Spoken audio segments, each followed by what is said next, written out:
And yes, we are live. I think we're live. I'm here with my new friend Theodore. How you doing? I'm doing well. How are you doing? Very well. I'm a bit sick and a bit tired, but other than that, I'm good.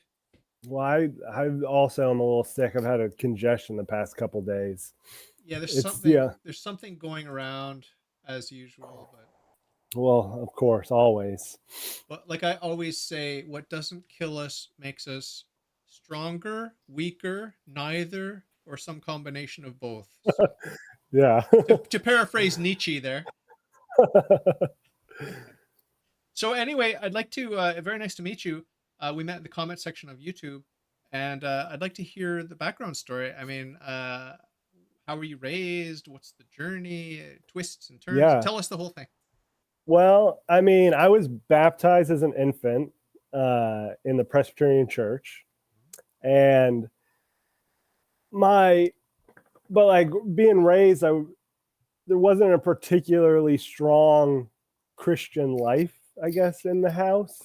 My father was a lapsed Catholic, and he remained from the time I was born, uh, like to be very kind of an agnostic. He was a chemist. He was kind of very like scientific agnostic kind of mentality. And my mom was nominally Christian. I guess she still considers herself that, but home life wasn't exactly a strong kind of Christian spirituality or learning or anything like that. But at a certain point, I started attending with my mom a Presbyterian church locally to where I grew up in New York, about an hour north of New York City. And so like I was kind of formed there on some level, but even at that church, and I think it's one of the reasons I probably eventually left the Presbyterian faith, is there was there was something lacking in the development and in studying the scripture and in studying theology, and that just wasn't part of it. It was kind of a very, oh, be a good person, be nice to people, and you're doing enough by doing that. And so but all that considered, I had decided at a certain point that I wanted to become a preacher. And so I decided that I was going to go to school and study philosophy and religion, and then continue on to get to hopefully become ordained in the Presbyterian Church. And so I went to college, like I said, studying philosophy and religious studies, and I was pretty happy in that. I enjoyed those subjects very much, but as I was kind of taking this step towards saying like I want to become a man of the cloth and I want to engage in being a spiritual leader, I was like, well, I got to know more about the history of our church. I got to know more about the theology and the things we teach. So I started studying that myself, and I I was reading things and I came to think like, well, this is saying that this church started in Scotland, during the Reformation. Is like, but is that really the Church of Christ? Is that where I need to be? And the Presbyterian Church USA is kind of more of a liberal denomination in the US, liberal mainline. Uh, and so they started to do things like they wanted to like neuter the language in the Our Father prayer and different things like that. And so I just really got pushed away from wanting to be a part of that church. So my freshman year of college, I left the Presbyterian Church. And it was really because of kind of the influence of a teacher I had in high school. He was one of my English teachers who was devoutly Catholic. And he had gotten me to read Scott Hahn's book, The Lamb's Supper, when I was in high school. And so the kind of communion celebration in the Presbyterian Church was always my favorite part about church. And then I read that the Lamb's Supper and kind of had this understanding of what the Catholic teachings on it was. And so I was just very drawn to the Catholic Church when I left the Presbyterian Church, because I definitely never lost like faith in God and God's existence. I just knew that I had to find the right place to worship. And so I eventually, in 2007, became a Catholic on Easter in 2007. Wow. Congratulations. Thank you. Thank you. Wow, 2007. So you're 2 years ahead of me. I was 2009. Oh, yeah. Uh, Uh-huh.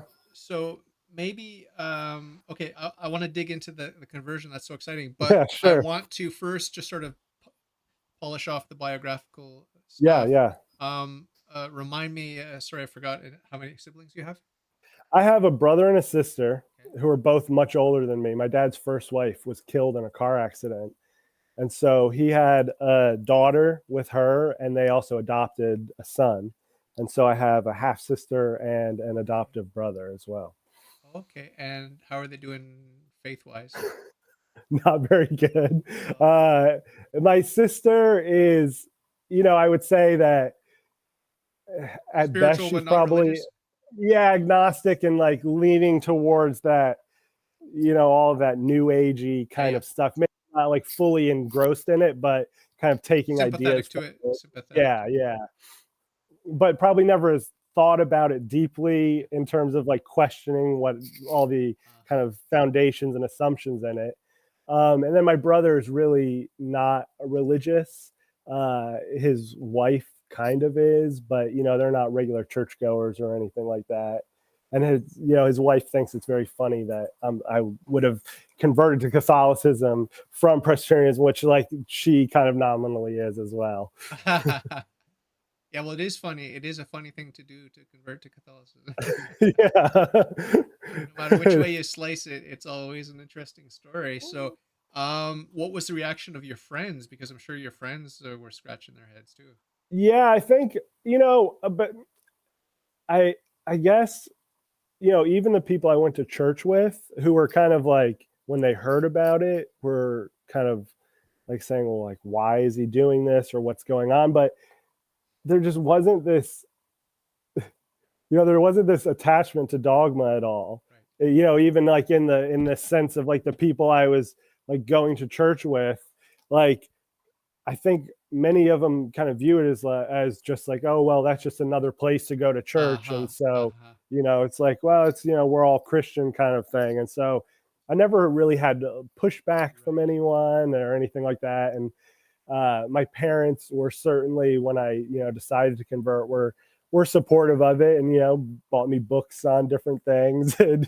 and so like they were really fine with it, and Oh. I think my dad's sister probably said that their mother must have been praying for him because they were like a Polish Catholic family, and like hardcore old world Polish Catholics, and so uh, I think that my grandma Helen was probably very excited from the grave when I converted. Yeah, I'm just trying to take a look here to see remind myself what your last name is. Harden. That doesn't sound Harden, yeah. Polish. Doesn't sound Polish. No, it doesn't. But our family kind of lived. I mean, the borders around there changed a lot, but our family kind of lived in between, like right on the border of Germany and Poland. And so our name was actually probably like Von Harden. And yeah, it's not like a super Polish name or anything, but that's like where my family was from in Poland. And if you want a more Polish one, my grandmother's maiden name was Stilka. Okay. So, do you know what that So means? I do not know what that means. Let's No. Google it. Stilka Polish. Let's see. This will be fun to tell your family about if they don't already know. It means stupid. No, I'm just kidding. That's stulta. That's stulta. Stilta. Uh, Stilka. That's weird. I can't seem to find it. Let's go to Google Translate. Google Translate. Sorry for the intermission Oh no, amongst you're fine. ourselves. S. We would pronounce that. We would say that STIK. Uh, Stil Stylka. YLKA. Stilka, Polish, and oh, style. You're Ah, yeah. stylish. You're rocking the Canadian style of shirt there, Oh, actually. you got a little plaid Lumberjack. tuxedo here. Yeah, Very cool. You're stylish. Okay. That's cool. Hey, I identify with that. Yes, I identify as a stylish person too. My wife would tell you that style may not go with like society at all, but I identify with being stylish. Yeah, yeah, yeah, yeah. Do you let your freak flag fly? So Well, sometimes, right? To a certain extent. so I want to dig into the conversion experience, and I want to Mhm. know. I really want to know uh, if there's any overlap between the head and the heart, because as you know, as everyone knows, I'm really into my dogmas, and I'm really Yeah. into the theology, the just the intellectual conversion that I had, but I'm also emphasizing the heart, and I want to bridge the gap. And when Hmm. I came to God, it was mixed, but almost independently. Like there was the Yeah. intellectual journey and then the heart journey. Hmm. So maybe just talk about your conversion from those two angles, and how organic and Yeah. was it? I I feel like there's some people who have those kind of like deep religious experiences, where they have lots of feelings and they feel like they have this like super kind of visceral heart connection to God and to hearing God's voice in their lives. And I, I guess in some way I'm like jealous that I've never really had that. And but I'm also super happy that I've like had a simple faith my whole life. Even when I wasn't being like really raised in a Christian way, but just exposed to some Christian ideas here or there. Like I never doubted God's existence, and so I had that simple faith throughout my life.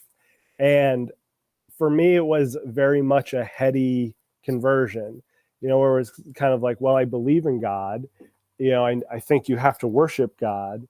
And so, what is the right way to worship God? And, what makes the most sense? What seems like what he would want us to do? And that is really how I ended up coming to the Catholic faith. And like I say, it was like very focused on that, just the Eucharist and the idea that God being present in our presence at every mass, and that I could maybe participate in that and become part of that was really what brought me to the Catholic Church. And maybe it was because I didn't have these kind of like this dogmatic view of like Protestant Christianity, before coming into Catholicism, that even though I didn't necessarily know every dogma, or the Mary, a lot of people have trouble with the Marian dogmas, or this dogma or that dogma. I just kind of said, well, if the Eucharist is here, then that's where I need to be, and if they're right about that, then they must be right about all this other stuff. And so it's just very, I didn't have a lot of hangups that I needed to get over once I kind of like came to that Eucharistic faith. Nice, just a good obedient child of God. And I wanted to say, your jealousy. It reminded me of the prodigal, not the prodigal son, but the prodigal son's brother who was faithful to the father the whole time. Yeah, He didn't have the dramatic trip to the horror houses and all that sort of thing. He just very much. worked by the Mm-hmm. father. It was just ordinary. And so a lot of our conversions, I'm not speaking for myself here, but a lot of our conversions can be like that. It's like, Mm-hmm. hey, I didn't get the big drama. Well, it's not necessarily good to have the big drama. It's like Yeah. it's like you're God is with you in the ordinary stuff, and that's the place to be. Like that's where Mm-hmm. it's at. And the drama is when we stray and God has to go and seek and find us and bring us back, and there's all the feelings and all that sort of thing. Mm-hmm. But so it's actually better to be ordinary and to be simple and to be not to be overwhelmed with all of this stuff, because that's not for you. That's for the prodigal. And Right. I was a prodigal, so I had some dramatic stuff happen to me. But and in a lot of ways, I'm still prodigal, but God help me. But that's Well, we another, all are some yeah. way. Well, that's another question I want to ask you about. Is like it's just like this growing guilt that I have, that it's like, well, I've been Christian a long time now. I can no longer say that it's baby steps, but Yeah. I still do claim to be in baby step mode. So, like, when am I going to grow up in the faith? Like, Yeah. so what's your perspective on that? Like the disappointment, like, wow, I really am selfish and lazy. Like it's it's Yeah, very it's real. hard. It's very It's real. very real and very hard. And I definitely feel like that's one thing that I connect with you and your conversations a lot on, is that feeling. And, because on some level, I feel like I had a Catholic heritage that was like stolen from me. Right. And, I didn't grow up in the church. I didn't get to be an altar boy. I didn't get to learn the prayers, throughout like my whole childhood into growing into the faith. And so, and I haven't always been good about that. And I haven't always focused on those things that I need to focus on, that I know I need to focus on. Uh, and I guess I think in some way it's the journey that we're all on, and that we're not all rock stars. We're not all a saint, but we're all striving to be that. And so I feel like if I'm doing a little better today than I did yesterday, you know, I'm at least heading in the right direction, even if I have some hiccups along the way. Yeah, and the prodigal son is a great story. And I don't know if you're familiar with the Fathers of Mercy at all, that order of priests, but their medallion that they wear on their cassocks is the story of the prodigal son. And just trusting in that mercy of God, trusting in the fact that even if I do, have the times where I fall, where I'm not kind of following through on what I know needs to be there, that God will always be willing to take me as soon as I am ready. And I find some comfort in that, I guess. Yeah, 100%. Yeah. Fathers of mercy bring the mercy of God to the prodigal children of our times by preaching parish missions and retreats at the request of a bishop or pastor. The group was formed by Father Jean Baptiste Rozan in the Mm-hmm. aftermath of the French Revolution to foster the salvation of souls. We promise to bring a zeal for the salvation of souls to a materialistic and pleasure centered culture of death that has no that has so blinded humanity in such a way that people have not only lost sight of the way but are also unaware that they are lost. Wow. Mm-hmm. Wow. I really love the Fathers of Mercy. They're a really fantastic group of guys, and so where I live, I'm in the Diocese of Owensboro in Kentucky, Uh, and they have a they're in Auburn. yeah, in Auburn. So I don't live right by them, but I live close to them. And I actually had my first confession with a Father of Mercy. Uh, I converted at Aquinas, St. Thomas Aquinas College Center, and it was a really poor catechesis. And but I met some Catholics after that, but I didn't even have my first confession until after I was chrismated. Like, just totally messing up the order of everything. And but but and I guess it's in some way, the state of the church as it is today, where it's those kind of things, like people, even prelates and people who are spiritual fathers, they feel like, oh, we can let some things go loose or lax, and it's going to be better that the person is here or this or that. But I felt really cheated by that. But then when I got to have my first confession with a Father of Mercy, when a friend who I had made like drove me out to Auburn there to have a confession with one of the priests, it was just one of the best experiences of my life. And it was really in some way it was fortuitous that I got to like have my first confession in that way. Yeah. Yeah. You know, um, God draws straight with crooked lines, and God's patiently bearing with all of our mistakes that we make in the church, you know, and that includes priests, bishops, and popes. Um, my friend Phil Gonzalez is here as usual, and hello to you, Phil, and Hallelujah. Do you know her? No, She's around all the maybe. Catholic media, and she pops by to see me from time to time. Hello, Okay. Haley. But she's asking the reason. She's asking if you know Alan. Do you know Alan? Alan. And I I asked don't. Alan who. There were lots of Alans, so Yeah.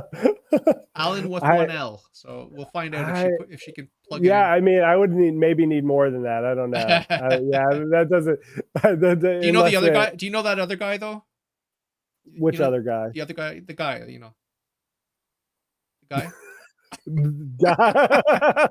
No. I'm just giving you nothing and seeing if you can make something out of Yeah. it. Oh, Father Anthony Stevens was my first confessor, and he was awesome. So I don't know. I don't know. I know him. Hopefully, she's leaving us suspense. Maybe she left already, but I Yeah. want to know who this Alan is. Who's Alan? I want to know Alan now. I'm jealous. I want What? to know who's Alan. Yeah, But I don't in any know. case, wow, yeah. So maybe for the non-Catholic listeners, you can explain what is confession, why is it important, what does it do to a soul that's not in the state of grace. It's Yeah. Alan Harlson. Harlson. Harlson. No, I'm not familiar. Okay. Okay. I'm not. Yeah. Okay. All Thanks for trying, Haley. No, you throw up some more right. names. Flip the page in your phone book and try another name. Just kidding. So when it comes to confession, I really want to convey to lapsed Catholics and to Uh-huh. non-Catholic Christians the beauty of the sacrament of reconciliation. Yeah. Well, who am I to expound on it? But just to say that it, it's repairing. It allows you to repair in a profound way, to repair your relationship with God, to where you can be ready to to take him into your body, to be healed by him, to be fulfilled by him in the Eucharistic celebration, and to have like a concrete expression of that mercy of God through the priest, through the actions of Christ working through that priest, that you don't have to question. Like Yeah. as long as you're making a good examination of conscience, as long as you're saying like, God, I'm open to your mercy, and like, here's the things that I know I've done, and there might be things that I don't remember, or that I'm not trying to hide from you, but because you know everything, and just having that concrete absolution from the priest to say like, you're healed.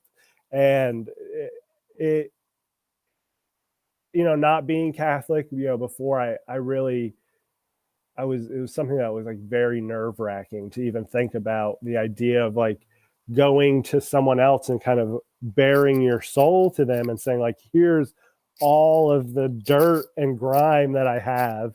But then after partaking in the sacrament of reconciliation, even one time, you there's just such a peace that comes with it, that I would really hope that anybody could experience in their lives, is having that just comfort in the mercy of God. Excellent. You did a great job there. And I think people need to hear this. People need to hear about how beautiful it is and how merciful God is. And so thank you for sharing that. Haley says that this Allen guy lives in Kentucky and goes to a Fathers of Mercy church. So Oh, okay. she's assuming there aren't a ton of them there. Yeah, So, there's not a ton. There's the Fathers of Mercy have there's I kind of like live in between. I live right on the edge of of an archdiocese, and there's a Father of Mercy's parish like about 40 minutes that way, and then there's their chapter house, which is like 40 minutes the other way. So there's a few around me, but in the bio, the little write up I sent you, it's like I live in a very non-Catholic area. The the parish I go to is like 50 years old, and it's majority people who have moved from the Northeast or from, somewhere along the Ohio River, where, there's lots of Catholic cities and that kind of thing. So it's like very much just a bunch of transplants and no Catholic culture here.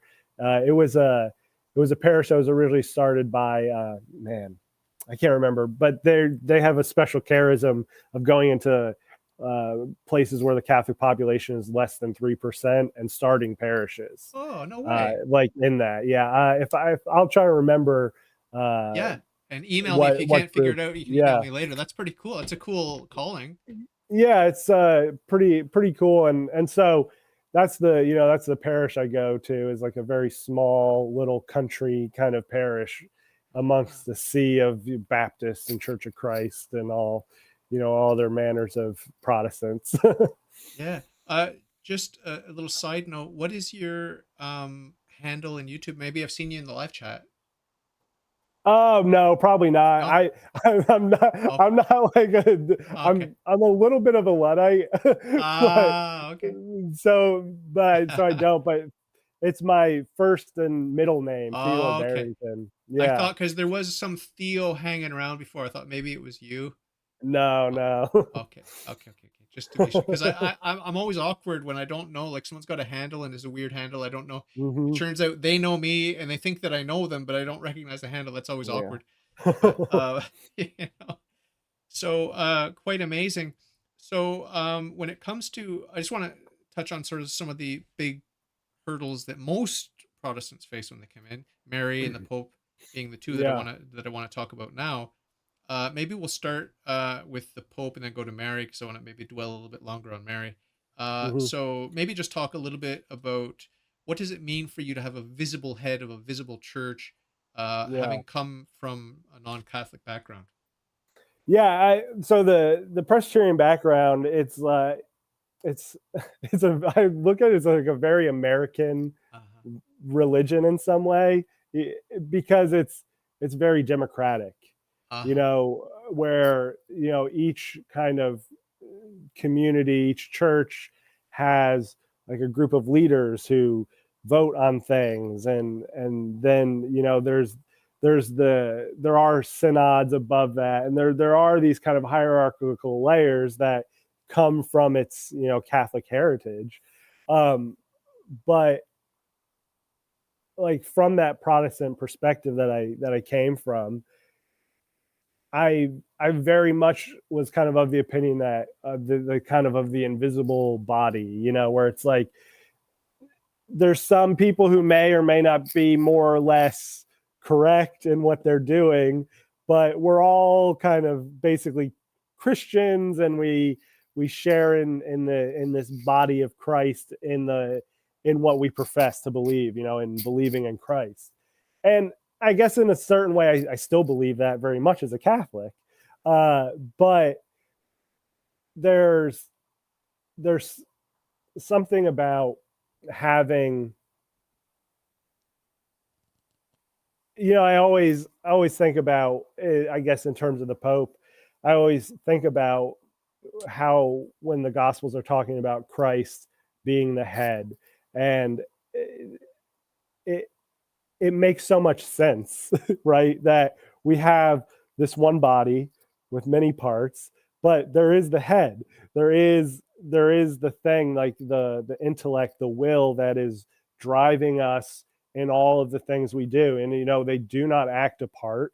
They may all have different focuses and different kind of missions in life, but there is this unifying thing that is our person, that drives all the actions that happen. And so with the papacy, when I looked historically and saw it all over the place, all the way back, all the way into reading scripture in a Catholic way, and like seeing the Pope in scripture, uh, it was very,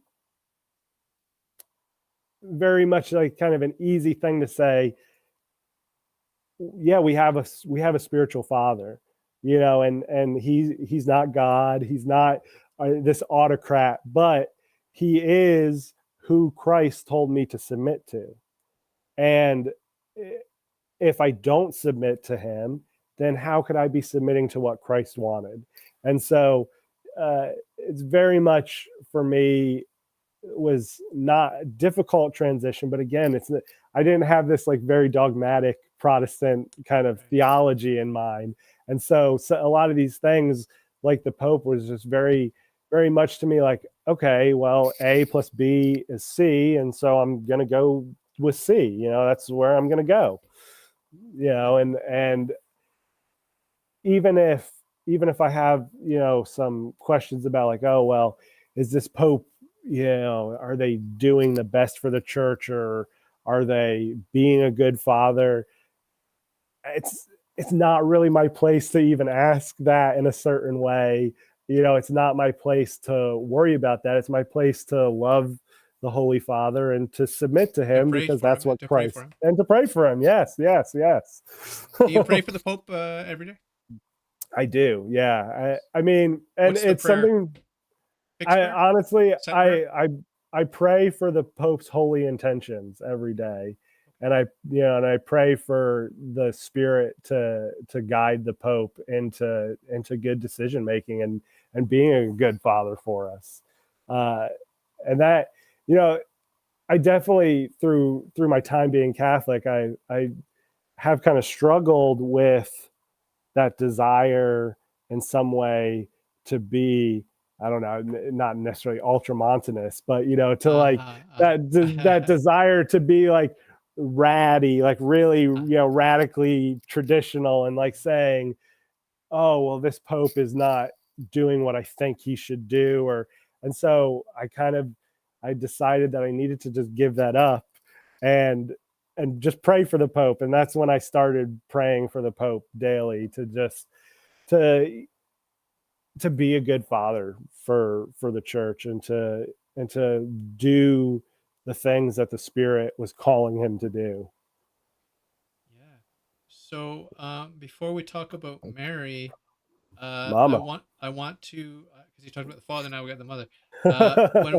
But when we think about the Blessed Virgin Mary and Saint Peter, and when we think about Mary being the mediatrix of all graces, Mm-hmm. which Medjugorje contradicts, by the way. But anyway, she's the mediatrix of all graces, and we think about Peter's role, the Pope's role, Mm-hmm. as that visible head, and how he's protected from teaching error concerning faith and morals under certain conditions.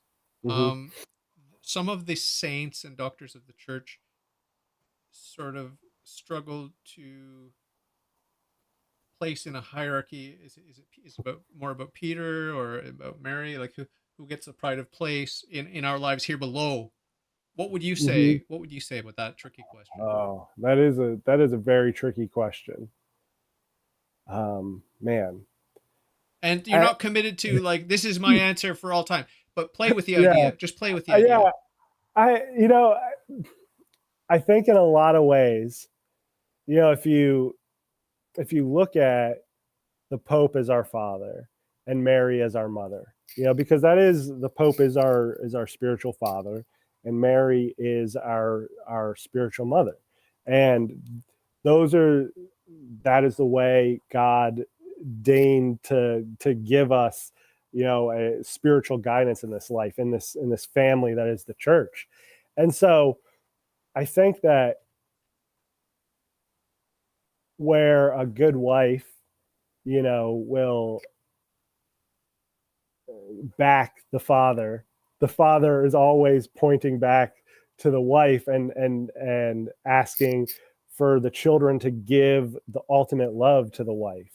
And so I think like where there's an authority in the figure of the Pope, there is an expression of the love of God in the Mother of God that is, you could love both your parents, but it's hard not to love mom the most. And so, while she may not have the kind of authority that the Pope does in my daily life, I certainly, find myself falling more and more deeply in love with Our Lady, and her guidance that she gives is being,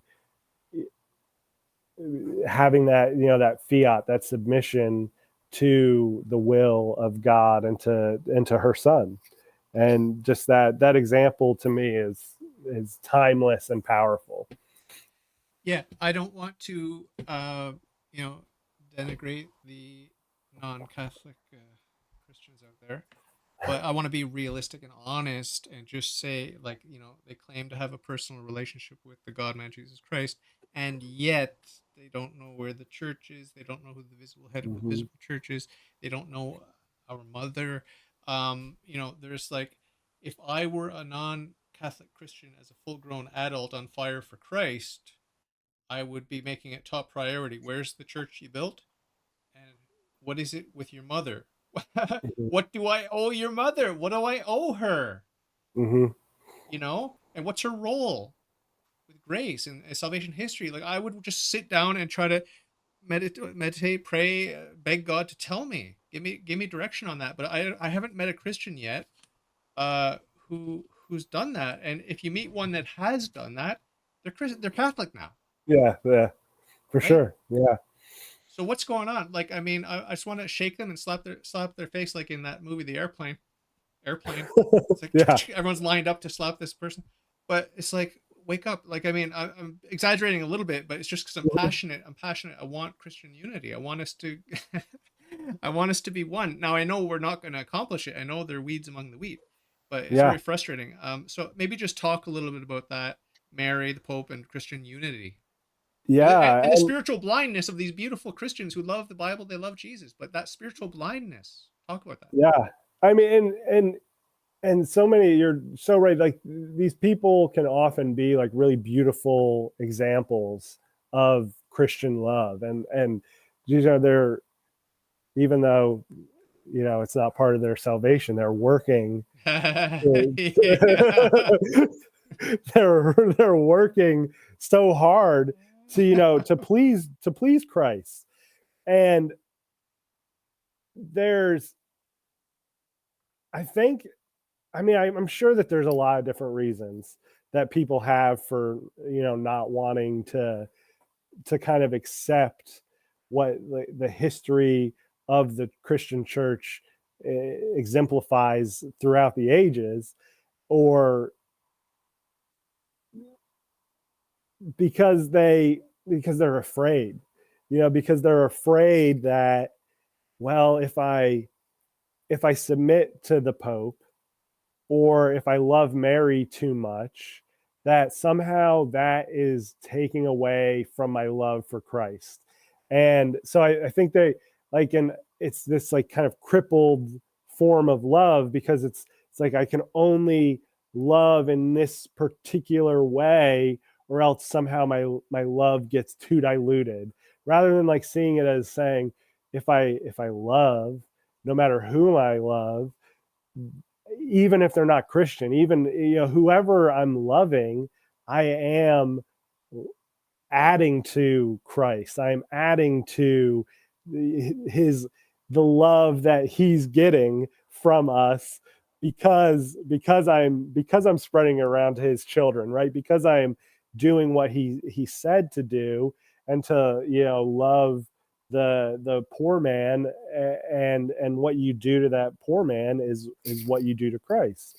And so I think that there's a fear in a lot of the kind of like maybe the deep recesses of a lot of Protestants, who, don't want to dilute their love for Christ, but in doing so, they're kind of like missing out on this huge family that's full of love. It's, I guess it could be a good analogy of saying, like, you have a family with one child, or you have a family with 12 children. It's like, well, it's basically physically impossible for that family with one child to have as much love as that family with 12 children does. And yeah, the parents can't love each child the way that those other parents maybe love their one child, and but there's this expansion and multiplication of the love in that family. And that's what we have in the church. And like you say, it's like, I think if people kind of come to that understanding, they're not going to, remain outside of the church. They're going to want to be in the church. I was just picturing an alternate reality sci-fi kind of scenario where uh, God takes on human flesh from the Virgin Mary and puts himself under Joseph and Mary, and they just hide. They just hide from the world because the world's dirty, ugly, and sinful, right? And so it's Yeah. just like this is a very different picture from what actually happened, right? Very Mhm. different, very Yeah. different. And so just meditating on that, compare and contrast that fantasy world with the real world of what Christ actually did, all Yeah. the suffering, all the involvement, all the teaching, everything. I think that teaches you what we're supposed to be doing as Christians, right? It just teaches you Hmm. that it's messy, it's painful, it's requires patience and perseverance, and not my will be done, but God's will be done, and forgive them, what they do. The whole story, like the whole story, and the role that Mary played, and Joseph, and just like Hmm. it's just it's so rich, it's so colorful, it's so human, it's so natural, it's so real, it's so relatable. And yet these Christians that love all that I'm just talking about, these Christians that love all that, they want to say, well, no, we need to protect God, we need to isolate God, we need to protect God. No, you don't. Hmm. You don't. Yeah. Yeah. And there's a certain sense where it's like a misunderstanding of the incarnation. Because Yeah, like yeah, God incarnated so that we could become sons and daughters of God, and like a family, not just a servant, not just someone who is being covered up and saved by Christ, but a brother of Christ, and someone whose suffering has value to the sacrifice on Calvary, someone whose suffering can be added and whose joy can be added and whose love can be added to Christ's ultimate love and control of our entire world. it's amazing. It's amazing when you think about it. I forgot to ask you about how'd you meet your wife, what's she like, and what are the kids like, and all that. That's a whole nother story. I met my wife because I after I finished college, I decided I was going to go get a master's in econ at the same school, and partially because I was open to business with someone I had met in college, and we had a hookah lounge Oh, in no this way. college town. Yeah, and so we had decided that we were going to have some murals painted on the walls. And he's like, my business partner at the time said, "Oh, I know this like woman who's a painter, and she can come in and do it for us. She's a friend of mine." And I was like, "All right, yeah, great, we'll do that." And so that was my wife. Wow. I met her painting murals in our store, Wow. uh, and her like meeting her and kind of starting a relationship with her because she's not Catholic. Uh, and she comes from a tradition that's like staunchly anti-Catholic. Seventh Day Uh, Adventist. no, the Church of Christ. I don't know if you're familiar with the Church of Christ at Vaguely, all. vaguely. And so when I met her grandmother for the first time, like we had dinner and we were having dessert after dinner, and they brought out the Bible and they start reading passages. It says, "Call no man father." And they kind of taking all these like very like anti-Catholic kind of quote mines from the Bible and like coming at her, and she just looks at me and she says, "Are you serious about your faith?" And I said, "Yeah, I'm very serious about my faith." She just shook her head and said, "That was the wrong answer." Because having to deal with like a devout Catholic was like worse than dealing with anybody else as a possibility. What As was a the dessert? I'm curious. What were they serving? Oh man, I honestly don't remember. It was a while Did ago you that did you happened. enjoy it, or were you like? having indigestion because of the Spanish Inquisition that was It's taking hard for place. me. It's hard for me not to enjoy dessert, and I've always loved a good back and forth with Oh, okay, somebody. okay, okay. Yeah, and I have to say, like God draws in kind of squiggly lines sometimes, where it's like meeting my wife and marrying her and dealing with her family has done more for like my knowledge of the Catholic Church and its dogmas, and like helped me to, because I always had to be ready to answer things, and Yeah. always had to be ready to have a conversation about this or that, and to be able to know from the Bible what what was right, this and that, and to be able to kind of defend the dogmas as much as I can. And so it did so much for me in like the growth of my Catholicism. Very cool. Yeah. Wow. Yeah. That's fun. So, as you know, my wife's not Catholic, but very Yeah. anti-Catholic. But is everything cool today? It's been. I mean, it's pretty good. I there was a time when we first married where I I was like really hard hitting her and talking to her about like the Catholic view of the real presence in the Eucharist. And she's like, "Oh yeah, that makes sense. Like I could get behind that." And in my head, I was like, "Oh, we're 6 months away from a conversion here. Like this is gonna be great." Didn't quite happen, but she her tradition doesn't do infant baptism.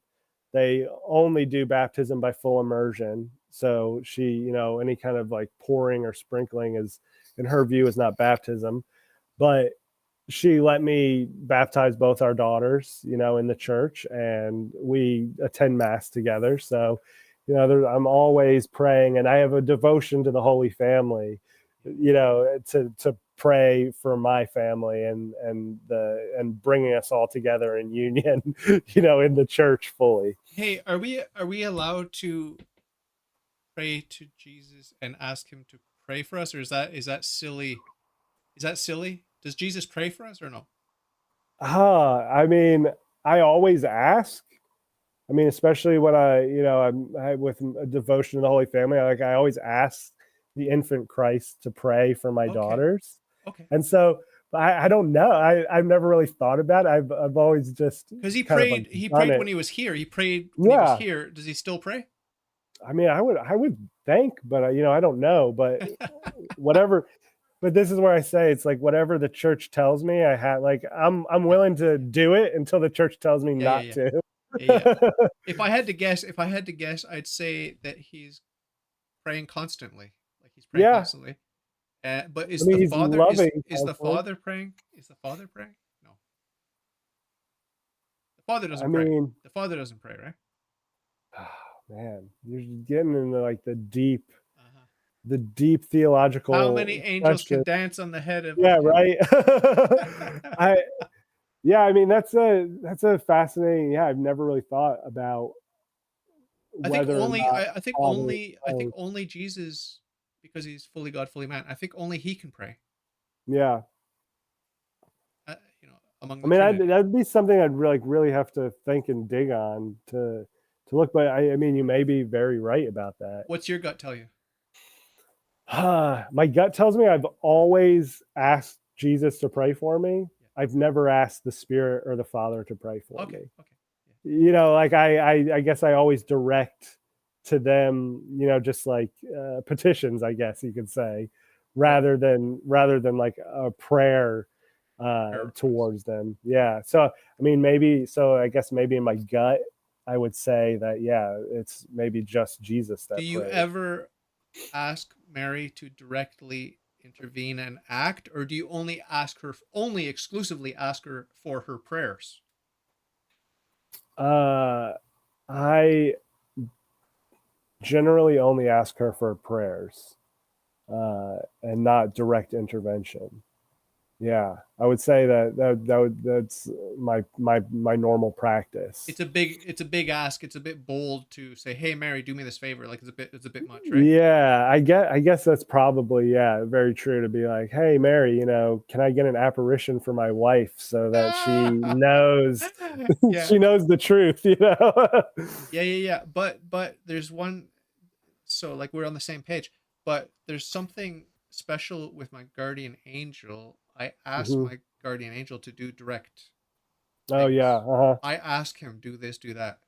Yeah. Do you do that? I don't have the greatest relate like I'd relate I'm sure I have a fine relationship with my guardian angel, but like, it's never been something that's been a focus of my prayer life or my spiritual life Okay. to like Okay. speak with my guardian angel and ask for. And I guess in some way it's kind of like, maybe it is because there are certain things that, not having grown up in the faith, and then not having a great catechesis, and then not having like spiritual fathers who are really, you know, pushing me towards different spiritual practices or anything, where it's kind of me fumbling around trying to find my own path in the church. That there's certain practices like that just, in some way just never even crossed my mind, Yeah. and that just are kind of like, I So wouldn't necessarily be against it, but you're neglecting certain things, as we all do, as we all do, as we all do, yeah, because we can't. There's so much. It's such a rich tradition, such a yeah, rich faith. We can't do all the devotions. You have to pick and choose. And exactly, yeah, when it comes to indulgences, it's something I try to remember to keep at the front of my mind because they're so powerful. Is it? But I tend to neglect them. Is it something you neglect also? yeah, for sure, for sure. I think there was definitely a time where I was like, oh, I gotta grab all this, I gotta get my brown scapular, I gotta get my rosary, I gotta, Uh-huh. and I felt like I was like in that mode. I was Voodoo mode. You're in always, voodoo mode. yeah, I was always treading water and not, Yeah. getting like spiritual benefit from it, because I was bouncing back and forth here and there. And so, and maybe it's not right forever, but I've definitely tried to like focus down on my devote. So like I have a devotion to the Holy Family, very much. I go to mass. I try to do the little office of Baltimore, like the prime and comp line. That's like the thing I try to do every day for my daily prayers, and then I try to say the Our Father 3 times a day. But so I have these like little like things like that I try to do devotionally, that are, I guess, baby steps that are like me trying to say like, this is what I can handle Yeah. right now, or this is where I am right now. And so hopefully in the future I can take this deeper and deeper. But yeah, I kind of like tried to pare down and like It's really, about quality over quantity for sure, for yeah. sure. And I'm Hmm. erring on the side of quantity. I always have because it's just like the Pharisees. It's just easier Yeah. to have the checklist, the externality. Okay, did this, did this, did this. Okay, so I did my thing. Okay, okay, Yeah. God, you happy? Okay, I did it. Okay, so it's like that's my cavalier attitude towards God. It's like, yeah, I'll do my stuff, I'll do my Catholic stuff. But Yeah. I'm exaggerating a little bit just to get the point across that the the quality of our relationship, as the Protestants like to say, our relationship with Jesus, that is where it's at. That is where it's Hmm. at, and all the external hoopla, if done without that relationship, it's worse than useless. Worse than useless. And I like to repeat what Saint Alphonsus Liguori said, which is that your prayers are worse than useless if you don't enact what you're asking for yourself. Right. So Uh-huh. if you ask for patience and then you're not patient, that Yeah. prayer was a middle finger to God. Yeah. If you ask for patience, then you're not patient. That prayer was a middle finger to God. Okay, so Yeah. that's pretty heavy. That's pretty heavy to That's it. think about that. But it's like, there's, I don't know, there's people often say like, oh, you better be careful, if because if you ask God for patience, he's gonna, put you in a situation Uh-huh. that requires patience. Uh-huh. And that's a little silly, but I I do think, but I think it like relates to what you're saying exactly, because yeah, it's when I just prayed for something like patience and was kind of like, hit me with it, like I'm ready, hit me with the patience. Like, there's no progress, right? Exactly. Until I started to like realize, oh, if I'm praying for patience, like I really better try to be changing my action and trying to build that virtue myself so that I can exhibit patience, because yeah, otherwise there's nothing going down. There's nothing happening. Exactly. That's kind of what's if I would if I have one takeaway from my journey thus far in Catholicism, it's that, it's that, hey, God, help me. I'm pathetic. I just want to be relieved of all responsibility. That's what I want. No. But that's not Yeah. the Christian way. That's not the Christian way. Sorry. Yeah. So, like, I mean, my whole life I've tried to just avoid responsibility, but that's not the Christian way. So, Hmm. like, that's the painful lesson that I'm slowly realizing. It's like, no, it's a lot of hard work, it's a lot of suffering, and it's a lot of just like dying to self. It's just like, Yeah. and the whole aging process too. You said you were 47. No, I'll be 38 this Oh, year. okay. Excuse me. That was my last guest. My guest, Yeah. my last guest. She told me she was 47. Okay. She volunteered her age, which I think is pretty cool for a woman. But as we age, it gets easier and easier to be Christian because we don't really have a choice. Like it's just like, Hmm. hey, remember all that patience you asked for? Remember when you theoretically valued suffering? Well, Yeah. every day Here. you're getting more and more, so Yeah. it's pretty funny the way that works. And then of course death, as death approaches, we always hear about how Hmm. there are no atheists in foxholes, and people Yeah. get reconciled with God because of illness, death of a loved one, death, their own impending Well, death. yeah. I mean, that's one thing. It's like my dad, lapsed Catholic that he was, he saw a priest right, when he was in hospice right before he passed away. So I like to imagine that, that he was able to get that reconciliation that he kind of like ran from for most of Uh-huh. his life. Yeah. Well, you can Uh, pray. The beautiful thing about our religion, our faith, is that it's supernatural and God is not bounded by space and time. So you can pray retroactively for your father. yeah, I when I realized that, I was like, oh, that is awesome. Like when I and you think of like the Eucharist, where we're kind of like exposed to this Time moment machine. in It's like a time history, machine. Yeah. right? Yeah.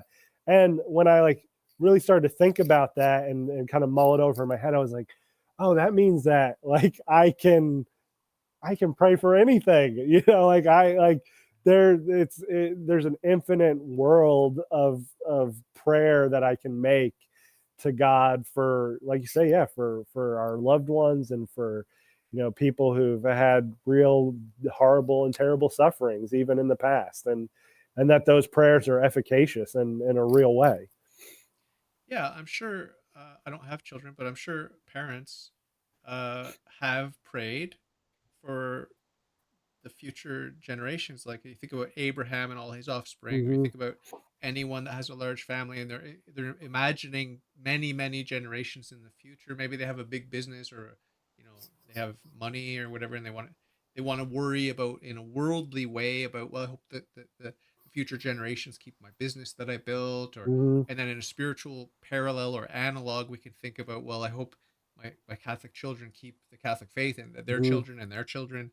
And we think about the Jews and how they worried about their offspring and their offspring's offspring, and I think it's a natural thing. So we could do it in the other direction. We could do it in both directions.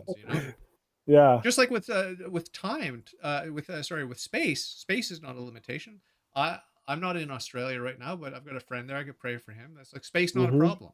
If space Yeah. is not a problem, time's not a problem. Because Hmm. space and time, it's space time. It's the same thing. So that's pretty cool. So we're gonna have to wrap it up here soon. But are there any sort of bullet points or notes or topics that you wanted to touch on that we didn't so far, and we'll hit those. Oh, I really, I there's nothing particular. I kind of came in just very, Freestyle, very, freestyle. very freestyle and very much. I just enjoy your interviews so Nice. much that you're like a good interviewer and Thank you you. were really able to bring some interesting stuff out of people. Is So, it different? Is it different talking with me than listening to me? Is that different? oh yeah, for sure, for Why? sure.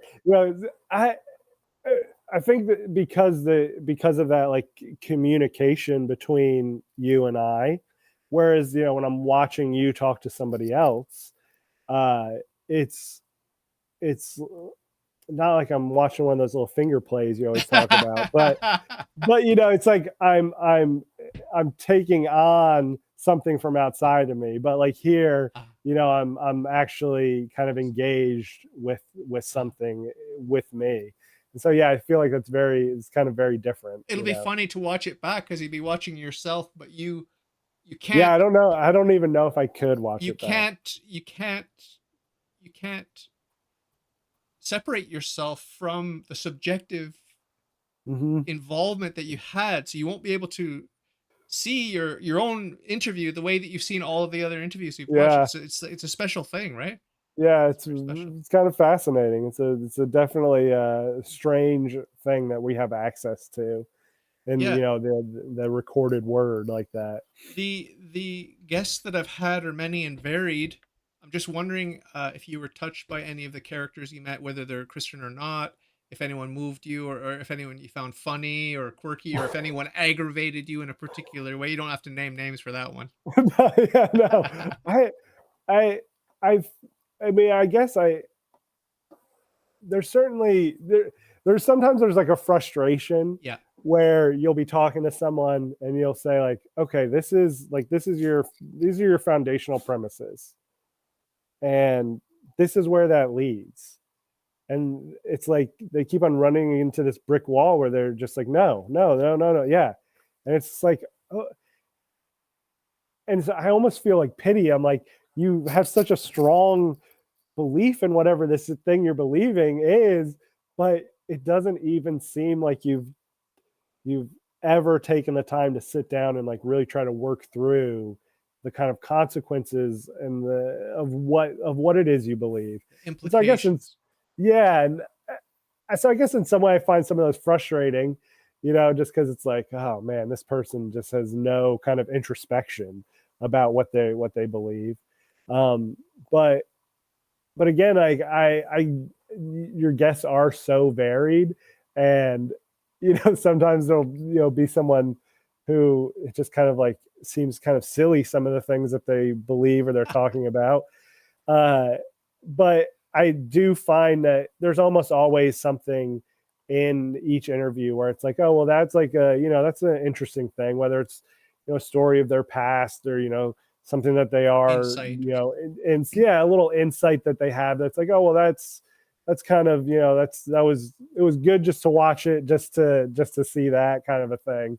But I Do you like the Catholic guests more than the I Protestant guests, and the Protestant guests more than the New Age guests generally? I think I like the new age guest the most. Oh. Even and I think it like goes in the exact opposite order of what you were saying. Just because, and maybe it's just kind of my combative It's the nature somewhat. spectacle. The spectacle. Yeah. And so I kind of enjoy that. And I think also, you often talk about the monism versus monotheism kind of distinction. And I think that for me, there's kind of like more fertile ground and having that discussion and like really pitting two distinct ideas against one another and seeing like kind of what comes out on top. I appreciate that more maybe. When you're watching my interviews, I don't know how many you've seen, but um, can you tell if I like the person or not? And can you tell if I'm gonna get a little bit push back, if I'm gonna push back, or if I'm gonna let everything slide? Can you tell based on my expressions and stuff like that? Not really, because I will say that there's times where I'm kind of surprised. Like I'm like, oh, I would have expected him Yeah, to yeah, dig a little bit yeah, more there, yeah. or there'll be a time where I'm like, uh, I think he kind of like was really trying to go at this, but it doesn't seem like it is in relation to like your thought about the person necessarily. It does, like you do a pretty good job of kind of like coming at it very kind of even keeled across all the interviews that you do. And I think that the like what makes your interviews interesting is that you are very comfortable with making other people uncomfortable. Yeah. And like that doesn't, you know, that doesn't bother you at Yeah. all. Like it's no skin off your back. And so that allows you to go places where, you know, people have maybe never had a conversation with someone where they've like really tried to like tackle some thought that they have or some premise that they maintain, because people are too scared to, you know, maybe engage them and push them on that. And so I think, you know, even you know, occasionally when someone like kind of visibly seems uncomfortable a little bit with some of the pushing that you'll do, it also, I've never seen someone where I think, oh, they shut that off and they're just like cursing David Right. right now, right? I think I think that even the ones who are like the most uncomfortable by your kind of attitude and your incessant pushing on some like issue, they come away from it maybe not changing their mind, but thinking, oh, maybe I really do need to, you know, like study this more or think of the implications more of what I'm saying I profess to believe in. Sometimes I tell my thank you for all that, but sometimes I do explicitly tell my guests that I love them. I don't Mm-hmm. always do that. It's just like if the spirit moves me, whatever. But you know, I love all my guests. I love all people. Is it clear to you as a viewer, and is it clear to my guest that I had a bit of pushback with? Is it clear to them that I love them? Do you think? I think so. I mean, and you know, I think that because I think it comes off as very genuine, you know, because I don't think during your Shock jocking. It's interview, not just shock jocking for the sake of shock yeah, jocking. it's not like, oh, I'm gonna punch you here and then Gotcha. like, you know, talk out of the other side of my mouth over here and tell you how much I love you. Uh Because huh. I don't think that I don't think people see malice in you That's pushing them for the that's most part. I mean, that's at least, you know, my perception of yeah. watching it. And Yeah. yeah, you know, is that and because you're, you know, charitable even when you are like pushing on someone to like really, you know, even if they don't want to be called a monist, even though they obviously are, they, you know, they're not feeling attacked by you in a way where they feel like you have malice towards them. So I think that the people, I mean, even the new age ones, because you know they probably think of it in a different way, but like I think they, you know, they honestly are believe you when you say like I love you, friend, or at the end of an interview or something. That's nice. Well, thanks for the feedback. I really appreciate it. Do you know? Are you familiar with Phil Gonzalez? Did you watch any of his episodes? I watched the first one that he was on Okay. the other day. Yeah, it was a couple like a month ago or so. Okay. Yeah. He's a silly guy. He's here. He's saying, "Oh, you didn't see my interview yet. You haven't seen my episode." So just confirming that you did. Okay, because he's a special character. He's a very special guy. But Yeah, he is a I character for love you. sure. I love you, Phil. If you're listening, I know you are. But so I want to have you back. I feel like you know, you're very jovial and friendly and easy to talk to and likable and easy. You know, you're easy, very easygoing, right? Is that what people say about you generally? Yeah, very like that's always been my MO, I guess you could say. You were born and raised in which state? New York State. What? Oh, Yeah. that's not what we think of friendly people. We don't think of New York. Well, yeah, I mean that's a whole nother story, I guess, Uh but huh. Oh, you're outside of the city though. You're outside of yeah, the city. outside of the city. So I live Ah. very close to the city, but by the time Okay. you get to where I lived, I went to high school next to dairy farms, Okay. and like it's a very Okay. rural area, you know. Okay. And so didn't have much until after 9/11, when like more and more people from New York were like moving out of the city, like onto commuter areas in and around where I live, that we even had that much kind of like social capital that was from New York I where just I figured was. out. I just figured out why the chemistry is so good. It's because you're basically Canadian. You're I so guess, yeah, yeah. close. Yeah, You're so and close. actually, I've been to Montreal a couple times, and it's like such a beautiful city. It's like I love going there, and particularly the beaver exhibit at the On the mountain? Or? there. No, there's like a natural history, like animal Oh, museum in Montreal. out by the Olympic Stadium and the Yeah, yeah, yeah, yeah, yeah, yeah. Biodome. biodome. Yeah. Okay. I Ah. remember, I have vivid memory of the beaver exhibit at the Biodome in Yeah. Montreal from when I was a kid. But How yeah, many hours is it from your place to Montreal? where I am 6 hours. now, Well, no, from where you were born and raised. from where I was before, probably 8 9 hours Eight, up 9 hours. there. Okay, it's Yeah, not that yeah, close, but yeah. It's not that close. the It's like border it's a is drive. maybe half that. The border to get to the border. Uh, yeah. Well, probably a little more, because I basically, where I was from, you had to drive all the way through the entire state of New York. Okay. So you're not upstate. So You're not upstate New York. if you ask someone from upstate, I'm Uh-huh. not upstate. If Uh-huh. you ask someone from New York, I'm upstate. Okay, you're lower upstate then. Yeah, yeah, yeah. Yeah, but the shirt helps too. It gives that Canadian vibe. So. Hey, yeah. Just just don't say a boot or anything, you know. But I I gotta say, one of the things I probably have the most trouble with is like my love for different like music and media. Oh, That really? is, Really? yeah. Like I kind of love the original Trailer Park Boys seasons. Oh, are you But serious? it's Are like you such a serious? horrible, yes, yeah, I'm Is that your very guilty serious. pleasure? That's your guilty I pleasure? well, I mean, it would be like if I Is like that a went into Canadian it. show? Yeah, it's a Canadian show. Yeah, it is. It's about like Canadian trailer park life and in I should check it out. I've never the, seen it. I know there's a guy with thick glasses. yeah, Bubbles. Yeah, Okay. Bubbles. Who's your Yeah, favorite character? probably Bubbles. Yeah, Okay. Bubbles is a really great character. Okay. Yeah. How would you describe his character? uh he's like a lovable, affable, low Okay. IQ like guy who gets led into, who has a big heart, but gets led into all kinds of different scenarios by his maybe more criminally inclined counterparts.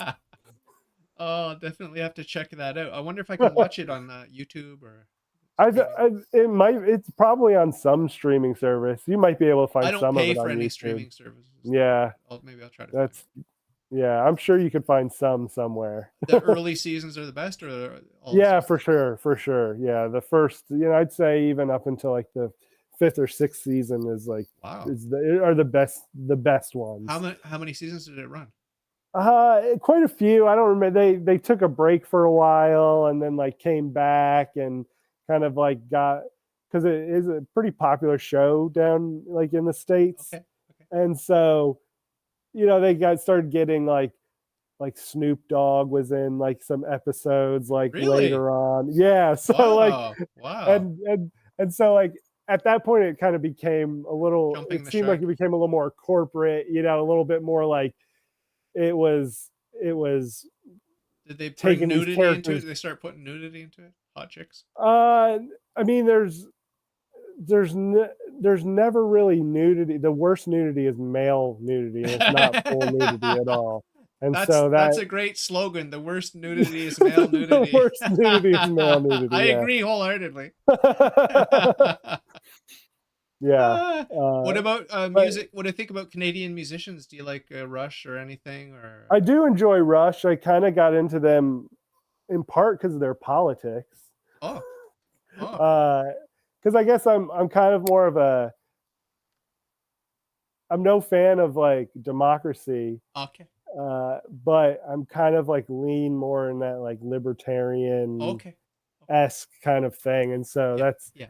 Rush and some of their stuff. So that's kind of, but really, I'm a ska freak, Oh. and I love bluegrass as well. Moving to the home of bluegrass, you really kind of pick that up I as grew well. up with So, bluegrass. oh, really? Yeah, There's going a to really festivals and everything. Beautiful. Yeah, beautiful music. my favorite bluegrass band right now. And if you like bluegrass and you've never listened to them, you really should. They're the Hillbilly Thomas. Okay. Oh, oh yeah. Catholic? It's yeah, they're well, Oh. yeah, hardcore. They're a group of Dominican brothers and fathers who are from the St. Joseph province, which is like the eastern province in the U.S. And they, yeah, have like a very Catholic bluegrass band. Wow. Yeah, Wow. Well, I haven't listened to bluegrass actively since I was a child, so I should definitely check it out. you should check it out for sure. I've got a sort of a new hobby with music where I'm trying to expand my repertoire or whatever, my taste, Hmm. by sort of looking at categories of music, just broad categories, and seeing, sampling them all, and Hmm. seeing what do I like in this category, what do I like in that category, and just going through the categories and maybe some of the subcategories. And yeah, so it's exciting. There's a lot of ground to cover, and Yeah. you could get like lost in just one little sub category genre, and I don't want to do that. I want to Hmm. sample, come out, and go down some other rabbit holes, and Yeah. it's very time consuming. I guess it could be, but I want to get an overview. And have you neglected certain genres?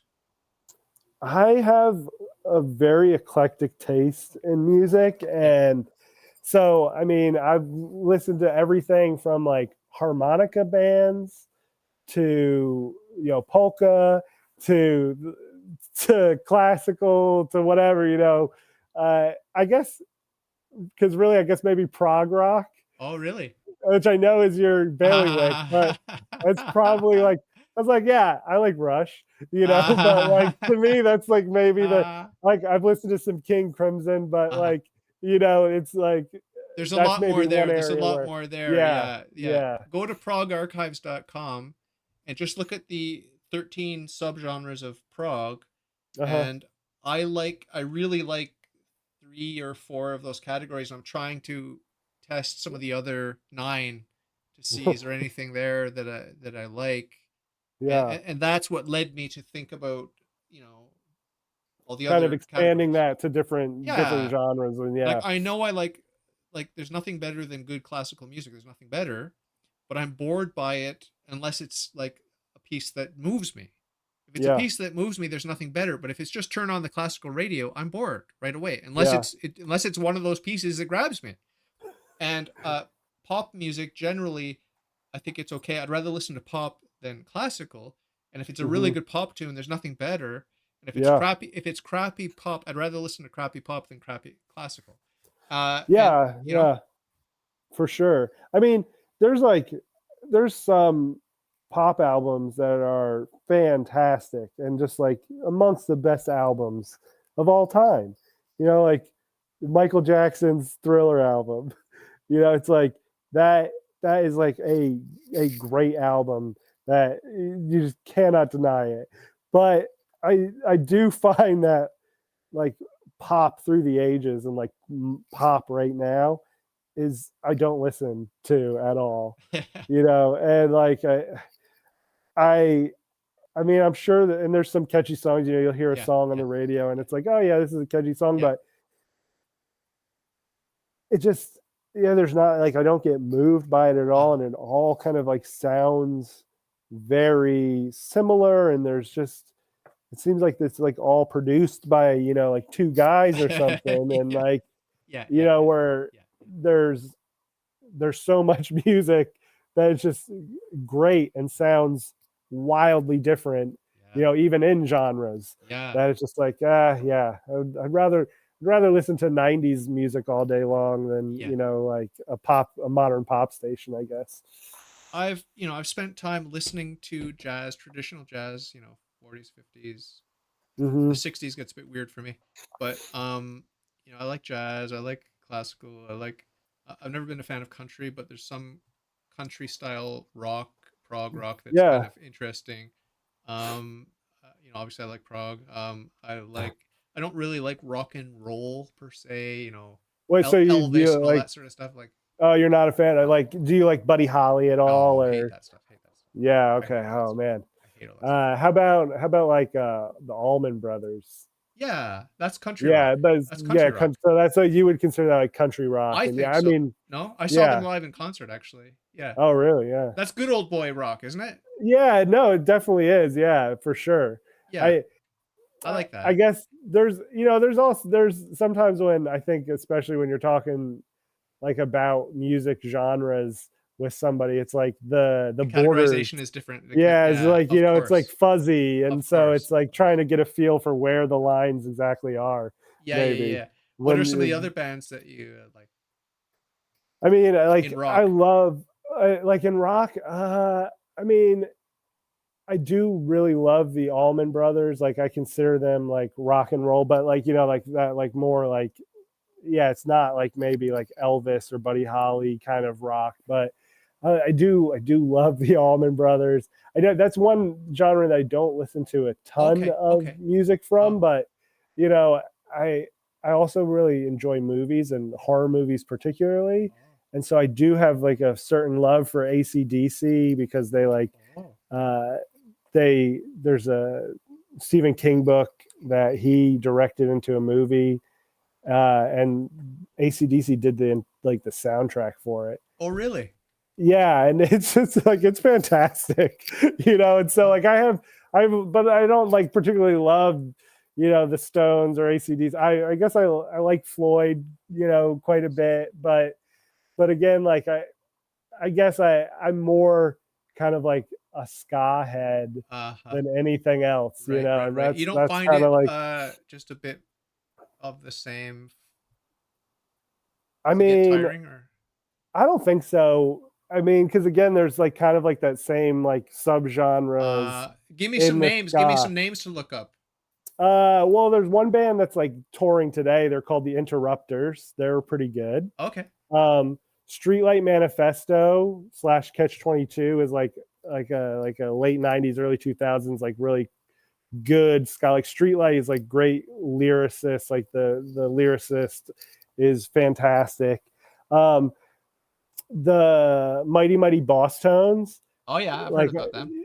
but so I would say listen to their early stuff, which is more like ska core, and there's like he's just got the like much harder edge, and so like that like kind of like takes you down to like a different genre, and then like you have like I really like the second wave ska stuff out of like Britain, so like the Specials and Madness and Oh, Selector and like those kind of bands and whatnot. okay, okay, okay, okay, okay. Yeah, it's cool. So, do you like dancing to ska? Oh, very much. Yeah, I'm kind of Okay. wild.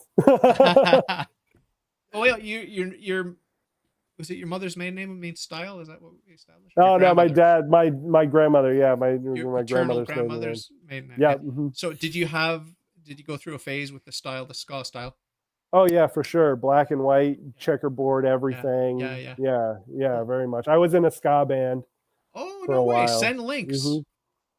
Oh, I don't know if I might be able to like dig up an old audio file to send you, but Yeah. it Yeah. was Yeah. it Yeah. was Yeah. quite a Yeah. while ago. I've been Yeah. listening to Phil Gonzalez. He's got a bunch of music. It's pretty cool. Oh Sort of yeah. singer songwriter stuff.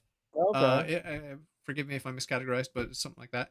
But do you like indie music and that sort of? Do you like A grunge? little Do you bit. like the grunge music? I I like I like grunge enough, but it's definitely not something I like Like listen goth to industrial? Did you hard. do goth industrial? No, no. I guess I No new wave. probably No new wave. Is there any a little new crossover? wave. New I wave like ska new wave. crossover? There's a little new wave, especially in like second wave ska out of Britain. There's a little bit more like Oh, I there's a might little like that then. I crossover. might like Yeah, that. yeah. I would definitely like if you check out like the Specials, the Yeah. Madness, Selector, and like Okay. bands that are associated with them, that you might find something in there that you kind of enjoy. Did you like punk? Yeah, I mean, yeah, for sure. because like that's like kind of like the ska that I grew up in and around Ah. was that more like punk ska Oh, okay. that like was like indicative of the American third wave of ska. I And see. so so I do enjoy, quite a bit of the punk bands. Oh. I used to I've seen Dropkick Murphys a ton. Oh. Uh and like Big D and the Kids Table, Lagwagon, some of these like Is this kind of things. contemporary stuff or what Rancid. is this? This was like more from like late '90s, Okay. 2000s kind of stuff. Okay. Yeah, Okay. yeah. But not 70s, not late 70s. I do enjoy some late '70s punk, but yeah, it's not something that I listened to constantly. So fascinating. So yeah, and you'll feel free to send me links to your favorite music you want to check out because I'm trying to broaden my horizons. And Yeah, I'll have to give you a ska chapter in your I book. also like electronic music, like that sort of mellow ambient sort of stuff. It's Yeah, kind of like video like the game like the soundtrack kind of stuff. lo-fi stuff like that. The lo-fi stuff I find a little bit boring, but it's got to have a little bit of edge to it. I like math rock, like Tortoise and stuff like that. Yeah. That's categorized. I just found out that's a subgenre of prog, actually, so that's interesting. Okay. So I can stay Yeah. within my prog thing, In your comfortable little in my house of comfortable Prague. zone. But I'm trying to break out. I'm trying to break out. So I got Phil. He's sending me a bunch of different stuff to listen to. He sent me some pretty cool David Byrne. I love David Byrne and Yeah. Talking Heads. He sent me some pretty cool stuff. So yeah, I encourage people to send me links. And my friend Pie Now, Chris. would you consider Talking Heads Prague? Like that? Does No, that? no, no, no, No. no, Yeah, no, no, that no, doesn't fit no, in no, that. no, Okay. no, not at all. I'm Yeah. open to other stuff. I mean, I'm open to other Yeah. stuff. Yeah. Yeah. But my friend Pygris, he sent me, or he didn't send me, but he reminded me about Insane Clown Posse, so I checked them out, and I actually liked it. I actually liked Yeah. it. Yeah, They're not bad. They're definitely not bad. it's because They're wild. the reason I like Prague is because I want to be transported into Fantasyland, and they do Hmm. that with the theatrical, like just the sort of cinematic Right. craziness, Yeah. like they're just transporting you. And obviously, it's a bit too dark and a bit too vulgar for me, and Yeah. violent, obviously. But I can kind of keep that at arm's length and just sort of appreciate the journey and sort of like going through a haunted house. And it's like it's not my favorite thing, but I really like the music, some of the music, and Yeah. even the voices. They don't bother me. Like the voices don't bother me. Obviously, the vulgarity bothers me, but Do you are you familiar with like John Carpenter's movie scores? no, are they good? They're really awesome Who if did you them? like it. Who did He them? did. No way. He did it. He's a musician. No And so way. like that's like he doesn't direct anymore. Like he just like Wow. plays. And Wow. so but I mean he's like got a particular Uh style. huh. And if you like if, I don't know if you've seen Escape from New York or Big Trouble in Little China or Okay. any of his like movies they have like he made soundtracks for him. And I feel like you might be into his Okay. his stuff a little Okay. bit, It's so that might be something to atmospheric. check It's out. cinematic, obviously. Yeah, very much so. And it's like heavy on like the synth kind of. Ah. Yeah, and Ah. so I feel like that might be up your alley. Hey, my friend Nicola Krisick showed up, but we got to wrap it up. I promised the wife Yeah, we'd hey, keep I'm it so short. sorry. No, no, no. It's good. It's good. We'll definitely talk again. You're welcome to come back Yeah. anytime. And real pleasure to meet you. It's like we're brothers from another mother. It's so fun talking. Yeah, I really feel like I've been connected to you for a while here, just kind of lurking on your channel. And Yeah. I mean, you seem like a great. You remind me of the guy who took me to my first confession quite a bit, who was like Oh, all no way. very, very much like just willing to make someone uncomfortable by being really comfortable with You're that. still And friends with him? yeah, very well. Yeah, he's my like best buddy, really. Oh, And would you send him on my podcast? It'd be fun to interview. I would certainly send it. Like he's got way more kids than I do, though. So I don't Oh, know. yeah. So I don't know, He's what his busy. schedule would look He's like. busy, Yeah, but he's real ask him busy. anyway. Ask him Oh anyway. yeah, I for sure. I for sure will ask him if he'd be interested. Very cool. So, as you know, I'm praying for you and yours. I've enrolled you in a perpetual mass. I hope you're going to pray for me and mine. And For God, sure, my God bless friend. you. And keep in touch. And we'll talk soon. Okay. Sounds good. Have a good night evening. Thanks. God bless you. Bye. Love you. Bye. Yeah.